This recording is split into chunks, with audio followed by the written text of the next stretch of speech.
Assalamualaikum, selamat datang kembali di Guru Gembel Channel. 9 Agustus tahun 2025 terbitlah sebuah trailer film animasi karya anak bangsa Indonesia berjudul Merah Putih One for All.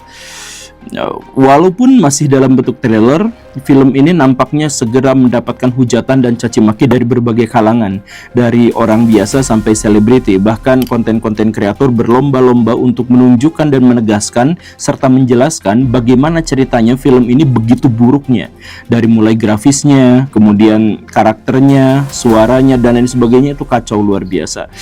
Ini kemudian disayangkan oleh banyak orang dan dianggap sebagai sebuah pengkhianatan bagi sedang berkembangnya studio animasi dan film-film animasi di Indonesia. Begitu. Tetapi di video kali ini saya ingin menegaskan, saya ingin menjelaskan sesuatu yang sangat berseberangan, bahwa saya jelaskan film ini bersama trailernya itu dibuat oleh orang yang super jenius, hebat, luar biasa. Karena film ini ternyata memiliki begitu banyak simbol-simbol ideologis yang hanya dipahami oleh kalangan tertentu. Jadi buat Baraya yang suka dengan misteri, buat Baraya yang suka dengan konspirasi, Baraya harus simak video ini sampai tuntas karena akan ada penjelasan lengkap tentang film ini. Yaitu apa? Ini adalah sebuah film propaganda PKI, komunis. Kok bisa seperti itu? Simak videonya sampai tuntas, yuk kita mulai. Di detik pertama dan kedua trailer film ini, kita sudah langsung disuguhi oleh simbol-simbol komunisme yang sangat pekat. Di antaranya apa? Benderanya, bendera Indonesia yang ditampilkan di situ itu miring ke arah kiri. Miring ke kiri kan berarti cenderung ke komunis, miring ke kanan cenderung ke liberalis. Apakah ini sekedar cocokologi? Mari kita detailkan secara lebih dalam lagi. Setelah diselidik-selidik menggunakan busur derajat, saya menemukan bahwa kemiringan yang dimaksud itu adalah 75 derajat. Apa kaitannya dengan angka 75? Kaitannya sangat jelas, karena 75 adalah angka yang menegaskan dan menjelaskan tentang betapa besar dan masa kejayaan PKI di Indonesia. Kalau misalkan Baraya lebih detail lagi, yuk simak, lihat baik-baik ya di sini ya. Di tulisan dalam trailer ini ada tulisan merah putih one for all. Merah putih 10 angka, one for all 9 angka. Totalnya ada 19 angka. Apa hubungannya? 19 harus kita kaitkan dengan yang tadi, berarti tahun 1975 yang tadi ya. Kemudian 19 ini ternyata adalah bagian dari bilangan prima. Bagian yang selalu atau angka yang selalu digunakan oleh orang-orang komunis kalau misalkan mau menggunakan kode-kode rahasia, menggunakan bilangan prima. Nah, kita lihat lagi, 19 itu adalah bilangan prima yang ke-8. Cocok atau tidak, nyambung atau tidak, tapi yang jelas anak-anak yang ditampilkan di bawahnya itu memang ada 8 orang. Dan dari 8 itu juga merepresentasikan Indonesia merdeka 80 tahun. Tapi ini kan bahasa mereka. Anak-anak yang ada 8 di bawahnya itu juga ternyata memiliki sedikit komposisi yang agak janggal. 8 yang dimaksud itu 5 untuk laki-laki dan 3 untuk perempuan. Jumlahnya berarti 53, dan 53 juga lagi-lagi adalah bilangan prima. Ini kebetulan atau tidak? 53 adalah bilangan prima ke-16. Jadi kalau misalkan kita hitung tahun 1975 yang tadi kita sebut angkanya sudah ketahuan. Kemudian kalau dikurangi 16, maka itu hasilnya adalah 1959. Itu adalah angka kejayaan komunis di Indonesia, di mana pada tahun itu Nasakom digelar di Indonesia, nasionalis agama komunis. Kemudian 4 pilar negara Indonesia itu komunis juga ada di dalamnya. 4 pilar yang dimaksud itu adalah kalangan agama, kalangan nasionalis, kalangan komunis, dan tentara. Itu juga sama Pak Karno langsung yang bikinnya seperti itu. Kemudian Indonesia juga pada waktu itu tergabung dengan blok kiri atau blok komunis, di mana bikin Jakarta Pyongyang, poros Jakarta Peking, dan lain sebagainya. Termasuk Indonesia pada waktu itu juga bikin acara-acara besar yang berhubungan dengan komunisme. Termasuk kita bikin Ganevo. Nah, tapi itu semuanya dimulai dari kejayaan komunis di Indonesia tahun 1959. Jadi, kalau 1975 dikurangi 16 itu, maka itu hasilnya adalah kejayaan komunis. Tapi kalau ditambahkan, itu berarti hasilnya tahun 1900 91. Itu adalah puncak kejayaan dari musuh-musuh komunis. Karena pada waktu itu tentara di zaman Orde Baru lagi kuat-kuatnya, kalangan Islamis lagi bangkit dengan ICMI dan lain-lainnya. Pak Harto sudah mulai berangkat haji pada tahun itu dan lain sebagainya. Jadi itu adalah puncak dari kejayaan musuh-musuh komunis. Makanya 1975 itu harus kita garis bawahi. Kalau misalkan ditambah dengan 16 atau dikurangi dengan 16, itu adalah hasilnya benar-benar polar gitu ya, terpisah dalam dua kutub yang berbeda. Makanya orang-orang komunis dalam hal ini tuh harus menegaskan itu. Makanya muncul dengan angka-angka ini. Dan Karubaraya masih menganggap ini sebagai sebuah kebetulan. Oke, kita lihat lagi komposisinya. Dari 8 anak yang dimaksud itu, dalam trailer 1-2 detik awal itu 6 anaknya yang berpasangan dalam 2-2-2 gitu, itu semuanya berdampingan, baik-baik, lucu-lucuan, salam-salaman, dan lain-lain. Tetapi yang ujung ini, nah ujung ini beda. Ujung ini tuh walaupun wajahnya ceria, tapi jaraknya dibuat berjauhan, sekalinya dekat, gontok-gontokan, pukul-pukulan. Ya walaupun pukulnya kelihatan main-main, tapi ini berbeda dengan gimmick yang lainnya. Yang lain mah peluk-pelukan gitu ya, yang ini gelut-gelutan. Kenapa? Yuk coba kita lihat. Yang satu anak berbaju merah, yang satu anak berbaju hijau. Jadi ini sebenarnya adalah wujud bahwa komunis itu lagi gontok-gontokan sama Nahdlatul Ulama. Karena Nahdlatul Ulama itu adalah musuh bebuyutan komunis atau PKI di Indonesia pada waktu itu. Maka coba kita lihat garis bawahi di sini. Anak ini yang paling sering muncul di thriller ini di antara 8 anak yang lainnya. Anak ini digambarkan katanya orang Papua, atau misalkan dibayangkan sebagai orang yang seperti itu gitu. Ya, tapi itu sama sekali bukan orang Papua. Sangat tidak nasionalis kalau menyebut bahwa dia itu adalah orang Papua berdasarkan ciri fisiknya. Ya memang saya mohon maaf ya, kulitnya gelap, tapi kulit gelap Papua tuh sangat berbeda dengan kulit gelap Afro-Amerika. Ini Afro-Amerika, ciri fisiknya, keritingnya, wajahnya, hidungnya, mulutnya itu Afro-Amerika, itu bukan Papua. Ini beda banget. Nah, jadi itu bukan ciri orang Papua. Dan kalau misalkan Baraya lebih detail lagi, sebenarnya ini juga bahkan bukan orang Afro-Amerika. Ini adalah representasi dari Letkol Untung, pakai baju merah dan seperti itu, badannya satu-satunya yang pakai steroid. kata netizen, satu-satunya yang pakai steroid itu Untung, karena Untung itu memang berbadannya gempal dengan kulit yang agak gelap dengan proporsi wajah yang kurang lebih juga seperti ini. Jadi kita garis bawahi bahwa dia itu sebenarnya adalah Untung gitu. Nah makanya Untung lagi gontok-gontokan sebagai orang komunis dengan orang-orang Islam tradisional, dalam hal ini NU. Makanya bajunya juga seperti itu dan digambarkan dengan cara seperti itu. Ini kita berbicara tentang simbol-simbol semiotika gitu ya. Dan setelah kita menggarisbawahi bahwa orang ini adalah Untung, scene pindah berikutnya ya ke sebuah desa.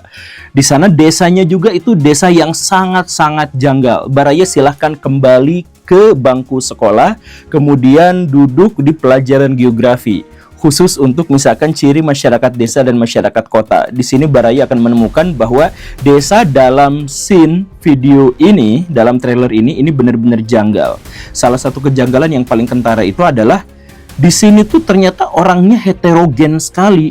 Yang Chinese ada, yang kayak boogeyman ada, yang hitam ada. Kemudian profesinya juga berbeda-beda. Bahkan anak yang dipanggil secara random dari desa itu mewakili 8 suku bangsa yang berbeda. Ini gak mungkin ditemukan dalam desa Baraya, apalagi desa di Indonesia. Jadi ciri dari desa itu masyarakatnya homogen, baik itu secara ras maupun secara profesi. Yang heterogen itu masyarakat kota. Coba Baraya datang ke desa manapun di Indonesia secara random gitu ya, itu heterogenitasnya sedikit sekali, tipis sekali. Kebanyakan orang-orangnya homogen gitu. Karena bukan tempat pertemuan orang menjalin transaksi ekonomi, bukan, tapi masyarakat yang secara alamiah lahir, meninggal di situ secara kekeluargaan, makanya homogen. Nah, ini kenapa desa tapi kok heterogen? Nah, ini aneh. Satu-satunya penjelasan adalah bahwa ini adalah desa khas orang-orang komunis, di mana orang komunis itu menciptakan keseragaman, keserataan dari perbedaan yang sangat besar. Kemudian dari keseragaman dan kesetaraan itu, biasanya basis-basis komunis itu selalu di desa. Mau di Cina, mau di Indonesia, mau di mana-mana, basis dari komunisme itu adalah di desa. Karena apa? Karena lambangnya Palu Arit. Yang satu itu adalah petani dan yang satunya lagi itu adalah kuli, pekerja. Nah, ini petani ngumpulnya di mana? Ini pekerja kasar ini ngumpulnya di mana? Atau berasal dari mana? Ya pasti dari desa. Makanya komunis itu selalu berasal dari desa. Nah, ini desanya tapi sudah heterogen. Desa yang dibangun secara struktur oleh orang-orang komunis. Jadi ini desanya desa komunis. Dalam hal ini sudah jelas ya. Kemudian ada yang lucu lagi di sini, ada scene Palurah ngomong, ngumpulin bla bla bla bla gitu ya. Si Palurahnya itu wajahnya mirip siapa coba? Palurah inilah yang memerintahkan Letkol Untung yang anak berbaju merah itu dengan teman-temannya. Coba lihat. Palurahnya itu ternyata mirip dengan Syam Kamaruzaman, agen ganda PKI yang menyelusup ke Angkatan Darat. Jadi dialah yang selama ini memerintahkan Untung untuk melakukan begini dan begitu dalam proyek besar mengkomuniskan Indonesia dalam peristiwa September tahun 59, kan begitu ya. Nah, ini Syam Kamaruzaman ini lagi ngomong, kemudian ngumpulin ke anak-anaknya, dan kemudian si anaknya itu yang Letkol Untung tadi itu, dia ngomong satu tim untuk merdeka atau yang semacam itu gitu ya. Ya, Baraya menganggap bahwa itu adalah kata-kata yang biasa-biasa aja. Kata merdeka itu merujuk pada Jalan Merdeka Selatan, di mana komunis itu memproklamirkan kemenangan dalam peristiwa KUP tahun 65 itu di RRI di Jalan Merdeka Selatan. Cocok kan? Cocok. Nah, ditambah lagi kemudian Baraya mau tambah kecocokan lagi ya. Ketika anak-anak itu berkumpul, yang 8 orang itu berkumpul di gudang desa, Baraya melihat di situ gudang desanya itu seperti barak militer. Ya, dan Baraya misalkan di situ lihat ada Untung sebagai ini ya, sebagai komandannya. Kemudian di situ ada Gerwaninya, ada Sobsinya, ada BTI-nya di situ. Itu semuanya underbow PKI ngumpul di situ, dan ditambah di situ ada 2 senapan.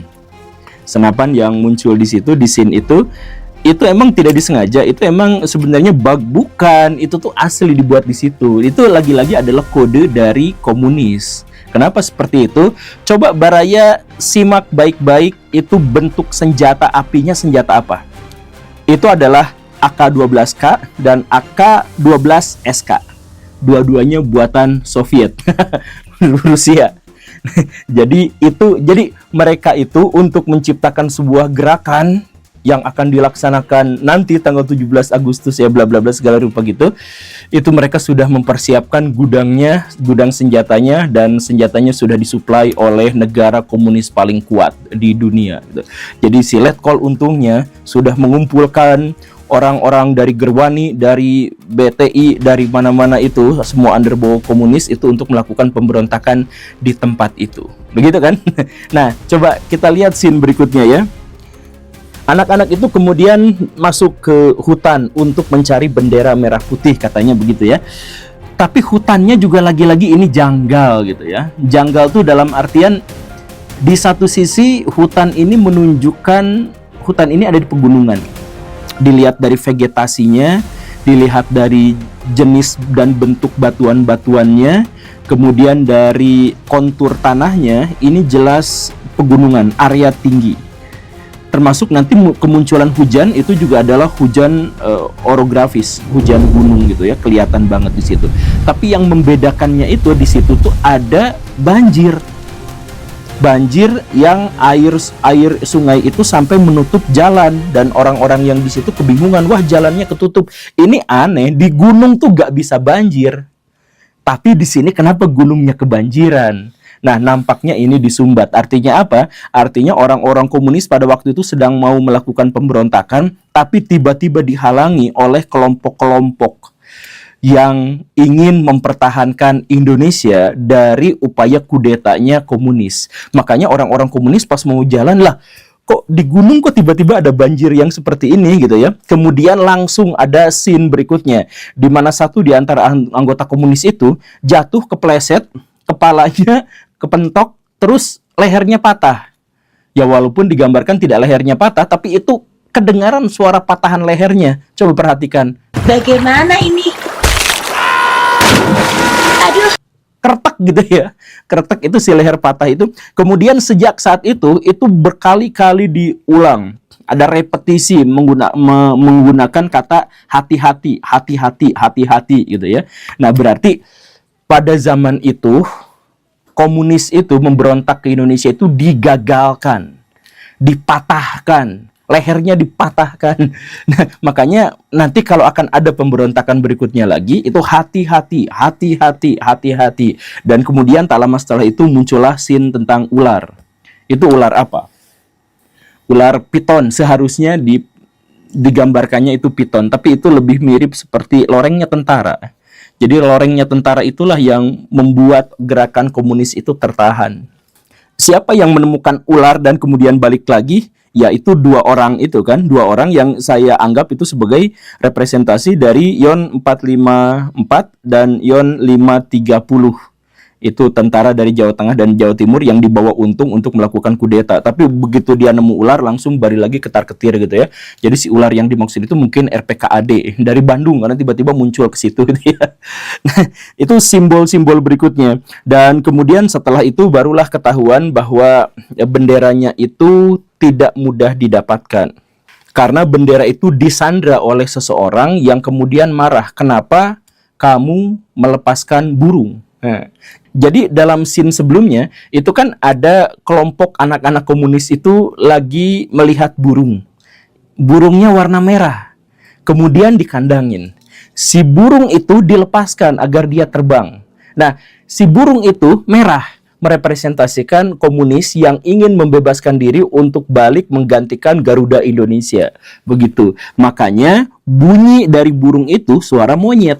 Ada burung cantik, tapi dikurung di dalam kandang. Kenapa burung suaranya monyet? Ini melambangkan oportunisme dan bisa dibilang kemunafikan dari orang-orang PKI. Kan orang PKI itu munafik luar biasa.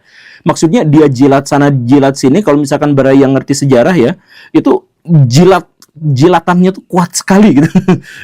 Orang-orang komunis itu termasuk dalam hal dia sebagai partai politik terkuat ketiga di dunia, partai politik komunis terkuat ketiga di dunia, tapi dia ikutan pemilu.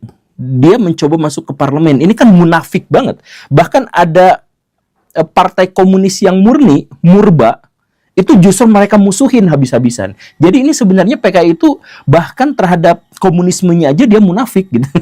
Nah, makanya direpresentasikan dengan burung yang merah, yang komunis banget, tetapi suaranya monyet, yaitu melambangkan keserakahan dan sekaligus juga kemunafikan gitu. Nah, setelah scene itu nanti ditagihlah si anak-anak yang 8 ini. Kenapa kamu membebaskan itu? Saya mau ngambil bendera. Oke, kalau saya kasihin benderanya, tapi si burung itu harus ditangkap lagi. Nah, berhenti di situ kan, dan kemudian trailnya selesai dan berharap para penonton itu menjadi penasaran.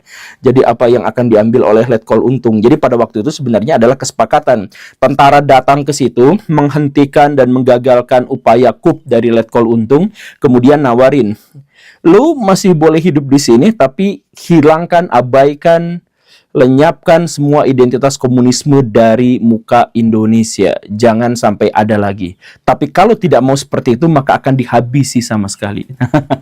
Begitu kurang lebihnya. Ya, Baraya, ini adalah salah satu dari alur yang ingin saya sampaikan kepada Baraya. Bukan untuk memberikan penjelasan kepada Baraya tentang faktanya seperti ini, bukan. Tapi ini mengajak Baraya untuk berpikir liar di satu sisi, tetapi juga mengenali bagaimana skenario dari teori konspirasi itu dibuat. Penuh cocokologi, penuh dengan hal yang disambung-sambungkan, dikait-kaitkan, penuh dengan kausalitas yang ngaco dan sebagainya, tapi terbentuklah sebuah teori konspirasi. Dan saya berhasil bikin teori konspirasi ini hanya dalam waktu beberapa menit atau kurang, hanya dalam nonton video ini. Tapi intinya video ini saya harus apresiasi, karena walaupun budgetnya 6 miliar, walaupun dikerjakannya dalam waktu yang singkat, tetapi cukup menghibur dan memberikan banyak sekali masukan AdSense buat para konten kreator di Indonesia. Dan ini juga cukup baik untuk mengalihkan isu-isu yang berkembang di Indonesia perihal tema-tema yang lebih besar dan lebih agung gitu ya. Jadi salut untuk produser dan orang yang bikin trailer ini dan film ini. Semoga sukses selalu, sehat selalu. Indonesia membutuhkan kalian. Terima kasih karena sudah menyimak. Saya Guru Gembul. Assalamualaikum warahmatullahi wabarakatuh.